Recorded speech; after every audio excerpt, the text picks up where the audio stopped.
What's up, everybody, and welcome to episode number 101. It's just me today, and I'm going to be talking about some rut stuff, some rut strategy, and then I'll get into what I think are going to be the best days this year. Obviously, the rut takes place at the same time every year, but the weather determines a lot whether or not we'll see that activity during the daylight or at night. So I'm going to talk about that based on kind of the weather forecast right now, what days I would be looking at, what days I am looking at for myself, and maybe for you too. Especially in a situation where maybe you got to take vacation days or you got a couple that you can take. Got a couple of days for you that I think would be good.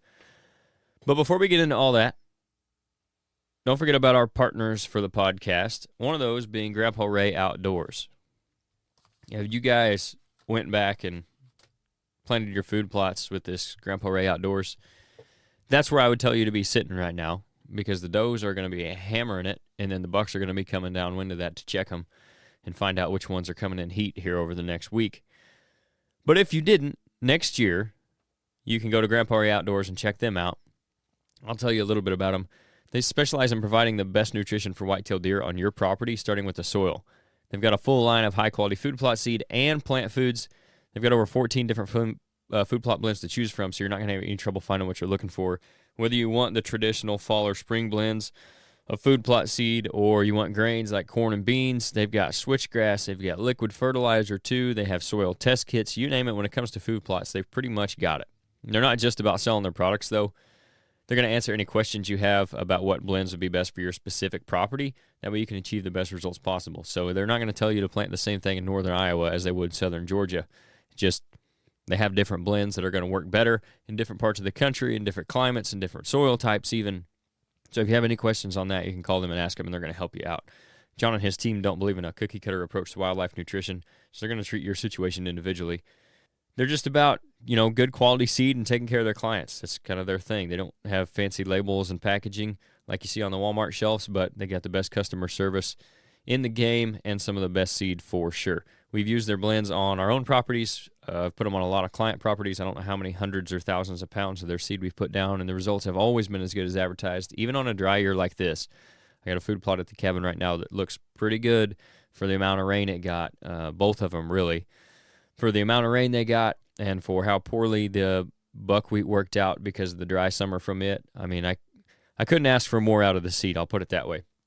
But again, you can check them out at grandparrayoutdoors.com. Use the discount code RHO podcast. It's all lowercase, no space, and you get 5% off your entire order there.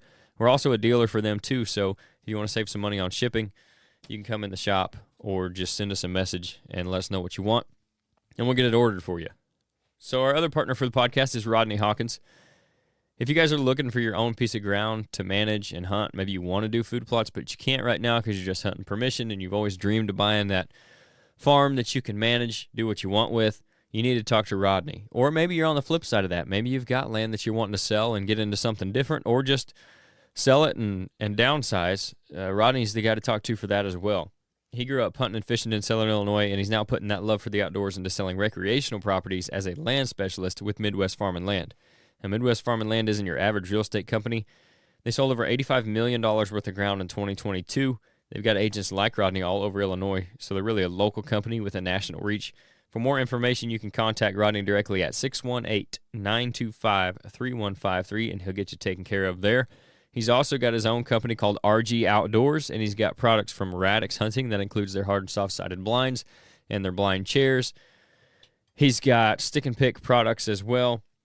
He's got an all-natural scent elimination product called Camo Dust, which we've been using a little bit this year. Fortunately, I haven't had anything downwind of me to know whether or not it works. So we're going to take his word for it. And if you guys want to try it out, you can get some from him. He's also got Tacticam trail cameras also, so he's a dealer for those. If you guys are in the Southern Illinois area and you're wanting some of those, you need to talk to him about that also.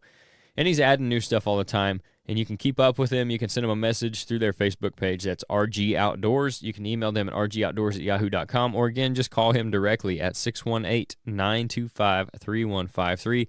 Make sure you let him know that we sent you over there. Our social media is Ridge Hunter Outdoors. That's on Instagram and Facebook. Those are the two that we use the most.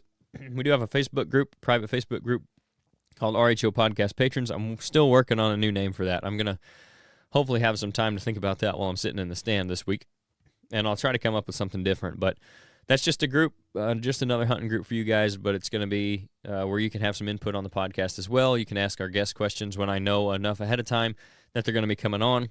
You can let us know what you want us to talk about, subjects, or even guests that you'd like to hear on the podcast. All that kind of good stuff is on RHO Podcast Patrons Facebook group. It just asks you a couple of questions, and you answer those, and you're in. So our website is ridgehunteroutdoors.com. You can get anything on there for 10% off with the discount code RHOPOD, and that goes for all of our all-natural scents. You know, this is a perfect time of year to be using that buck and doe tarsal spray. The doe stuff is going to be estrus here in another week or two probably. As the does start coming in, that will have some estrus element to that scent. So if that's what you're looking for, that's what you need to get. And it's all natural stuff, too. I don't put any additives or preservatives in it. It's not leftover year over year. I mix it fresh. Try to do about a batch a week, and it's one deer per bottle. So it's not a bunch of different deer scents mixed into one bottle either. It's unless you're getting the calming spray with the buck and doe tarsal spray, it's just tarsal gland scent from one specific deer. You know, the calming spray is taken from different glands from does and fawns. That way it just kind of gives the deer an idea that there are other deer in the area, and that way it calms them down a little bit. And we've had some good results from that stuff as well. So any of that are apparel on the website. We do have our own food plot blend, the clover and chicory. So springtime rolls around, you want to try that. Use that discount code. It's RHOPOD. Again, all caps, no space. And you can get 10% off your entire order. If you're listening on Apple Podcasts or Spotify, go ahead and leave us a review or a rating. We really appreciate that. It helps us out in all kinds of charts and stuff like that. The more reviews we get, the better we do on those, and that helps us out big time. And you don't even have to spend any money that way. I appreciate everybody who has already left us a review or a rating on Spotify and Apple. I love seeing them. Even if they're bad ones, go ahead and leave them. Let us know how we can get better. YouTube, subscribe to the YouTube channel. It's Ridge Hunter Outdoors. Make sure you hit the notification bell. That way you know when stuff comes out. We're creeping up on 1,000 subscribers, so we're really excited about that. We got the show going, of course, Fall Pursuit. We'll have a new episode out tomorrow night. And then every Tuesday, I would say through the end of the season, but at least through part of December, I would think we'll have an episode out. I'm not 100% sure when we'll stop that yet. But if you subscribe and hit the notification bell, you'll know when they come out. So we're also doing some other videos on there, and we post a podcast there as well. So if you don't have Spotify or Apple, you want to listen on YouTube, there you go. You can do that too. So without anything else to talk about, let's get into some rut stuff. I mean, it's that time of year. November is this week, and we've got some awesome weather. It's time to get excited. This is the time of year we all been waiting on since it was here last year. So let's get into some talk about the rut.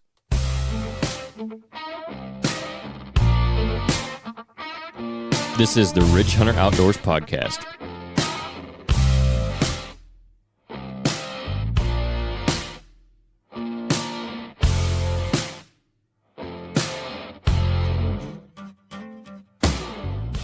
All right, so we're going to start with an article from North American Whitetail, and this is the August Hunting Annual Edition.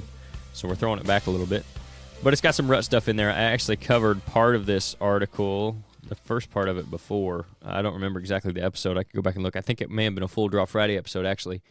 But I covered the first part of it, and it's the best tree stand locations by season by Josh Honeycutt. So it's a really good kind of breakdown of where you should be looking to put your stands, you know, depending on the season that we're rolling into. And he's got early season, pre-rut, and then we're going to talk about the rut today because we are technically still probably kind of in pre-rut, you know, especially in the southern part of Illinois, and as farther you go south, it's a couple days here or there that it changes.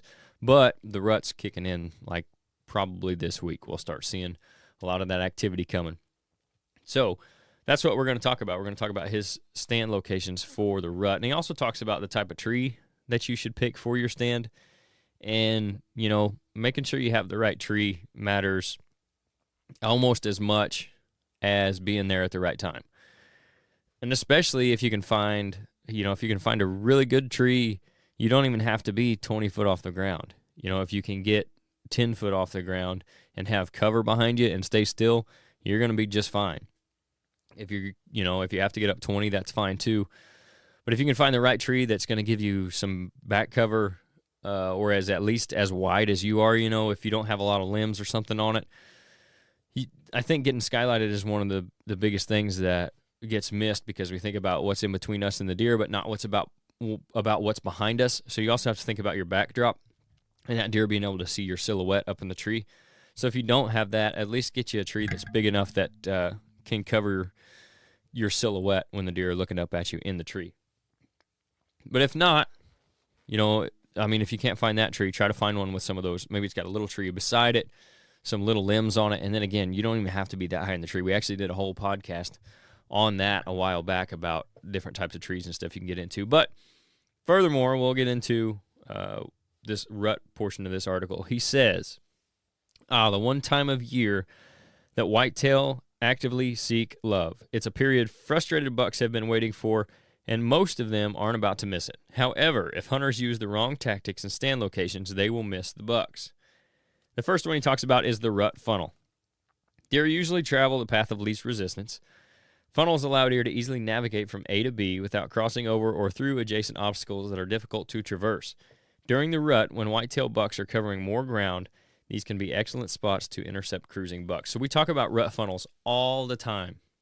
You hear that, rut funnel, from guys that are talking about stand locations for this time of year. And there's a reason for it. It's because they're good, but, understanding what it actually is a whole nother thing. And he talks about the path of least resistance there. That's a big thing also. As we think about the path of least resistance, well, I could just walk across this bean field, and that would be just as easy. But in a deer's world, they have to have some cover still. So their path of least resistance might be walking through, 6-foot weeds instead of a bunch of autumn olives that are all grown together. So it might still be resistance, but it's the least amount where they still have cover as opposed to them walking completely out in the open. So it's not necessarily going to be the absolute least resistance. And another thing when you're talking about that is not just brush and things, but also terrain features, like he's talking about there. That's a big one. If you have bluffs, a river, a deep creek, or even a big ditch that they don't like crossing, if you can get where that stuff narrows down, especially like a bend in a river where the timber narrows down beside it and they can't really be on, they have to be on that side of it to have cover and they don't want to be out in that field. That's a good little pinch point funnel where you just think about just like a funnel, where there's the big open end of it where the deer are all moving, kind of going towards the same direction, the same area. And then where it narrows down at the end of that funnel is where those terrain features kind of come together and close up. And it forces those deer to walk through that path instead of having to go down that big steep riverbank or a big rocky bluff that they can't go down, something like that. Even just, big changes, drastic changes in elevation. Doesn't even have to be like a rock bluff or something really steep. Like straight up and down steep. It can be just a pretty harsh hill that they may not necessarily want to climb if they have somewhere else to go. It can be timber that's wide and then narrows down that literally looks like a funnel. All that kind of stuff is what we're talking about with that, kind of forcing them into an area. It's not necessarily just about path of least resistance, but it's also about, where that cover forces them to be. So it forces the main part of the movement to go down in this little narrow area. And what that does is allows you to sit there and not only have a shot at the deer, but you're going to see more deer because more of them have to move through that space. They don't have to, but that's where they're going to want to move. So that's kind of the idea behind the funnel. And that's why there's such good places to be right now, because the bucks are up moving more, so they're going to be using those places more in the daylight. Because, again, they have to have cover, especially during the daylight. Just because they're out running around in the rut, unless they're right on the tail of a doe and for some reason she takes off across that open field, they're still going to be pretty calculated about their movements, and they still got their wits about them when it comes to cover, if they're cruising especially. Like I said, if they're just on a hot doe, they may do all kinds of crazy stuff. But for the most part, they're still going to stick to what they know, and that's edges and that's cover, and you can get them in those little pinch points and those funnels, and that's a really good spot to set up your stands. So he goes on, he says, the next one is the sensical crossing. Certain terrain types discourage or prohibit deer from crossing. Other types, deer merely establish a good point of crossing that is adopted by the herd. Some of these locations include, similar to the rut funnels, bluffs, rivers, ditches, fences, walls of vegetation, and more. Crossings that are likely to be used during daylight quickly become solid stand locations. So it's very similar to those funnels. It's maybe not necessarily where it narrows down, where they have to move through there, but it's where, say, that riverbank gets less steep, and that's where they're crossing it. So he's not necessarily talking about the funnel now where it pinches them down. into a certain area, but he's talking about where they're actually crossing that terrain feature. Saddles in some, like especially deep southern Illinois, or even just a little bit northwest of us, where you get in some real hilly country. Those saddles up there where the two ridges kind of meet, that's another place that's going to be one of those sensical crossings he's talking about. Obviously, ditches, the end of a big ditch is going to be another good place where they're going to cross that. And these are things that you're going to see because 90% of the deer or whatever are going to use this point of crossing. It's the good old creek crossings that we all know, where you see all the tracks in it and you throw up a camera on it and you see them crossing it all the time. That's what he's talking about here. So again, it's similar idea to a funnel or a pinch point, but this is just where they're crossing that terrain feature. So they may go through a funnel because they can't cross the river, but at some point they're going to want to get across it, so they find these crossings, or a bluff for that matter. Anything like that, those terrain features where they got the place to cross it. And he mentions a fence there too. Maybe it's a gap in a fence, a hole in a fence that's just easier for them to get through, especially if it's a real thick area and they don't have a way to really jump over the fence, or maybe it's a really thick area and it's the only place they can jump over the fence. Those are the kind of crossings that he's talking about when he's talking about that. He goes on. The next one is the best doe bedding. He says bucks and does sometimes bed in the same areas, but generally they are segregated. During the rut, doe bedding areas become more attractive to bucks. They move from one doe group or family to the next in search of receptive females, making these doe bedding areas solid options for the rut. So he's not necessarily talking even still about bucks bedding with the does, but he's talking about the does still bedding in the same places and the bucks coming to check on them, going from one bedding area to another to find which does are receptive, which does are in heat and ready to be bred. So he's going to be going mostly on the downwind side of those. He might cut through the middle of them. Doe trails that are leading to those bedding areas, like major trails, if you have several of those, he's going to be wanting to cut those and catch, that way he can smell the most amount of trails in the shortest amount of time possible, especially the shortest distance. If you have an area, again, similar to those pinch points where the trails kind of intersect or meet, that's going to be a good place where he's probably going to be cutting those doe trails, just like you would, going from bedding area to bedding area, the doe bedding areas. That way he can check and see which one of those does that are coming in heat, which group is more likely to come in first, which is kind of what we talked about with Steve on episode 100, was finding those doe bedding areas that have the most buck sign around them, and that's probably going to be the first ones that are going to get hot during the rut. So if you've found those, make sure you mark them and know where they're at, and that's going to be a good place. And that's what kind of Josh is talking about in this article as well. And the next one he says is the best buck bedding.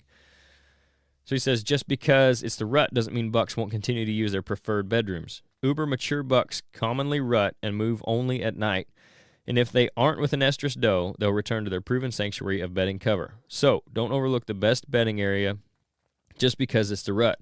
Deer will still be there. So like I said, the bucks, just because it's the rut doesn't mean they're completely going crazy. The only time you really see that is if they're right on a hot doe and they know she's close and they don't want to leave her and she does something crazy, then they're probably going to follow her. At that point, they throw a lot of caution to the wind.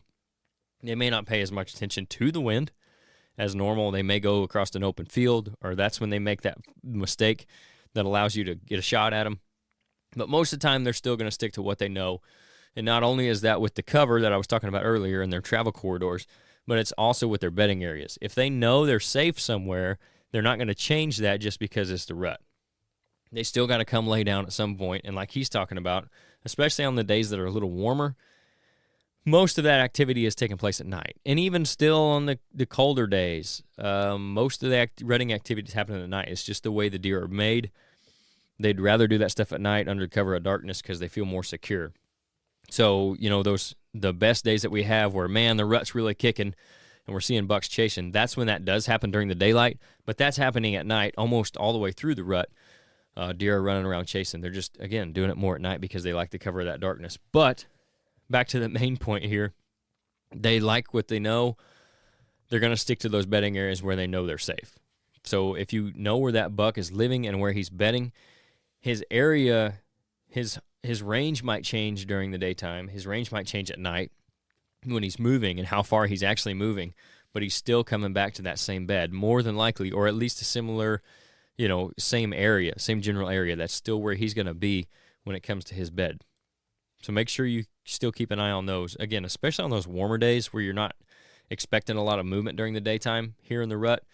If you can crash in on one of his bedding areas, not get too close, but get close enough that when he does get up, maybe you catch him before dark, or maybe he gets up and just wanders off to eat a little bit, and then that's when you catch him. But that's another good strategy for the rut. That's really a good strategy all year. The last one he talks about is the weird rut spot. And this is an interesting one, and I like this one because you guys have probably seen it too, but you see it every year where these bucks end up in odd spots, and you wonder why. He says here, the rut is a time when deer do things they don't throughout the rest of the year. This includes inhabiting areas that are virtually void of deer at other times. There's a rhyme to the reason, though. Mature bucks understand the rut, and they commonly push does to oddball spots to get estrus females away from competing bucks. Spots that check this box include brush piles, fence rows, small pockets of timber deer don't usually use, and more. So those spots that you just would not expect deer to be, you don't see deer there the whole rest of the year, and then all of a sudden on November 14th, there's a buck standing out there with a doe.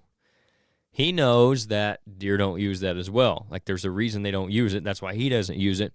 So he knows that if he finds him a doe, especially the more mature bucks, he can push her over there to that off fence row or the end of a fence row by a road or that little patch of nastiness on a slope of a hill where the farmers maybe not be able to plant anything just because it's kind of too steep, like an elevation change maybe on the edge of a field, a little pocket of timber, that has never been cut. Maybe it's got a pond in it or something where you just never see deer. There's no reason for them to go there any other time of year.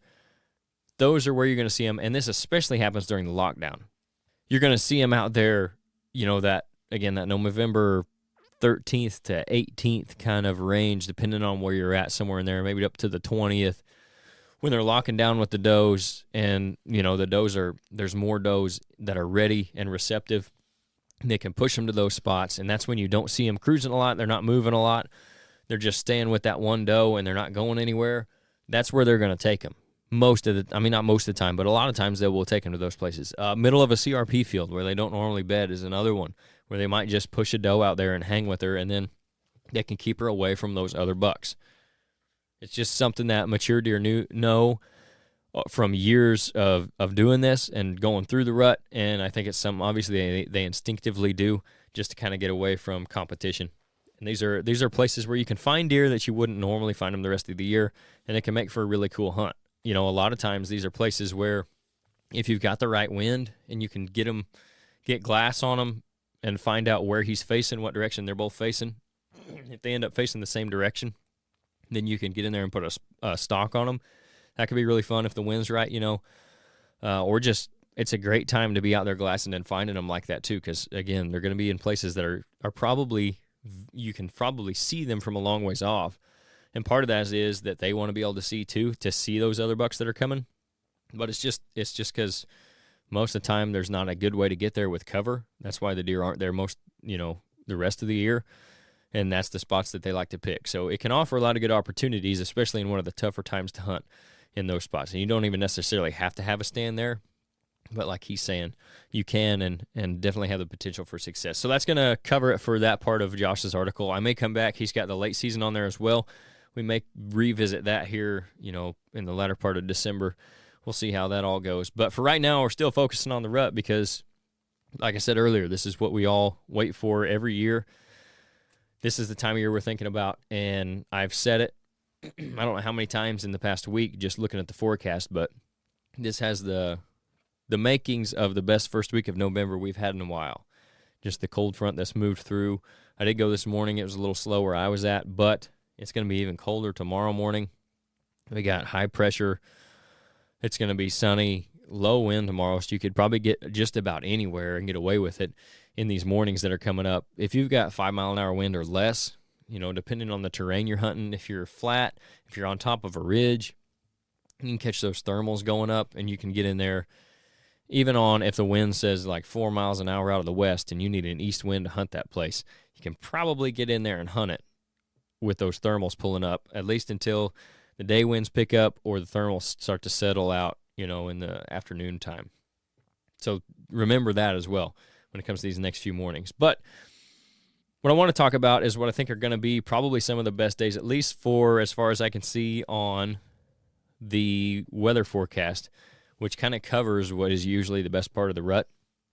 After the 15th, it can be hit or miss because that's when the lockdown starts to kick in across the Midwest. Again, depending on where you're at, north and south especially. And then our gun season is right around the 17th, 18th. I think it might be the 17th this year is the first day. And, that changes everything for us. Now, if you're up in Iowa and you're lucky enough to not have the gun season until December, then that doesn't affect you as much. But the lockdown surely still does. So anyway, the weather forecast is kind of covering what tends to be the best days right now. And I think the first and the second are supposed to be like 22 degrees the morning of the first. So that would be Wednesday morning. And it's only supposed to get up to 46. So I think that could be a good morning and evening day. And, we're going to start seeing them move midday too. So if you're looking for an all-day sit, if you got good warm clothes, that could be a potential day there. I like to, if I'm going to do an all-day sit, it's usually towards the back part of this. Or if I'm hunting during the lockdown, like that 15th to 19th range, if it's not gun season yet, those are when I'll do my all-day sits most of the time. Even as early as the 10th, maybe, just depending on what I'm seeing on trail cameras. But if you do want to do an all-day sit earlier in November, I could see the first being a good day to do that. And the second as well. It's the other day I have wrote down here.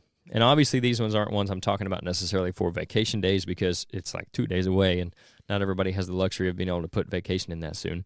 And you may not have the luxury of being able to put it in for the next week either. But if you do, that's kind of what I'm going to talk about.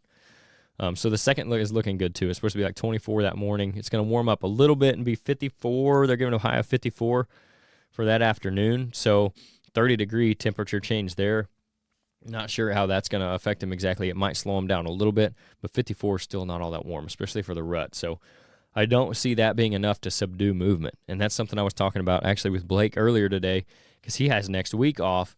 In the beginning of next week, it's supposed to be like 64, 65, which is warm for the time of year, and it's obviously warmer than it's going to be this week, but I don't think it's warm enough to be I don't think it's going to be warm enough to subdue the rut activity if they're going to be moving during the day, especially for the days that's going to be. And that's going to be like the 5th through the 8th, the 9th, somewhere in there. Those are going to be always good days to be in the woods no matter how warm it is. But I think the first and second have the potential to be better. And then on the back side of that, I think there's a few days there that have potential to be better as well, just based on the weather. And that's a big thing. Because even though it is the rut, like I've talked about, if you can get good weather with the rut, why not take advantage of that if you have the opportunity, if you have the freedom to take your vacation days, or maybe you take an early afternoon, leave out and go hunting in the evening, or maybe you work late and go out and hunt the next morning or something like that, whatever you got to do, if you have the flexibility to do that. I don't think the 5th through the 8th right now, looking at the forecast, are going to be the best days to do that. But if you've already taken your vacation for them, I would not be upset about that at all, because again, those are always good days to have the potential to be good days to see mature buck movement, no matter how warm it is. You know, I had days last year where it was 74, 75 degrees or whatever, right in that time span, somewhere 5th through the 10th, and had deer moving in the middle of the day. So you just never know during the rut. So don't be discouraged. I'm just talking about what days I think are going to be best. And I think probably, and in my experience here in Southern Illinois especially, and that's going to change as well, and your forecast is going to change too. So I'm talking about kind of locally here in Southern Illinois on these forecasts. If you're in Iowa, obviously it's going to be a little bit different. You're going to get this weather a little bit before us. You're probably seeing the really cold today. I didn't check it. I should have.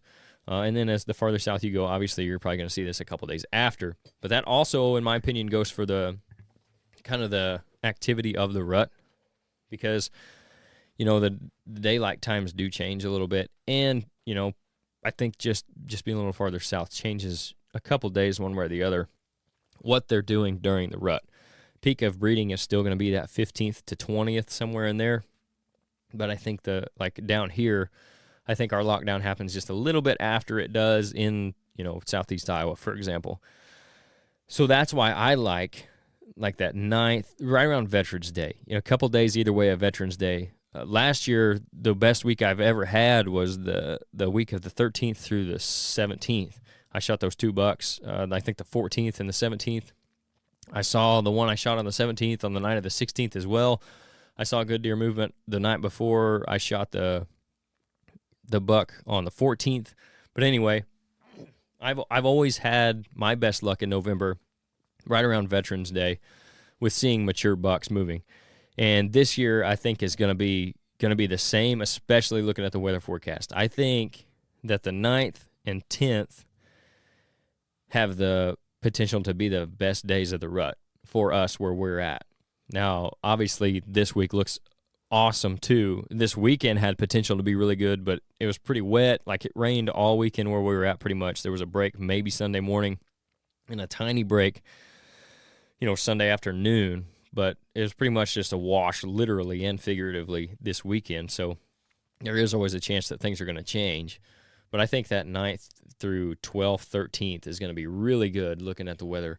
And if I had the flexibility to do it, and you can't take anything off this week because you waited too long, or they need like a week in advance or a week and a half, whatever it is, then I would either take the 9th and 10th off that Thursday, Friday, and to give yourself a 4-day weekend that way. Go 9th, 10th, 11th, 12th are weekend days, Saturday, Sunday. I think those could be really good. Or if you can't take off that Thursday, then get the 13th, which is that Monday after Veterans Day. And maybe if you have a day off for that anyway, you could, pick up a day around that. And then you'll have to take 1 day off. Or just go ahead and take 2, and then you have a 5-day weekend. But those are the days I would be looking at right now. If you still have the opportunity to put in for them and you haven't done so yet, I would probably shoot for the 9th and 10th first.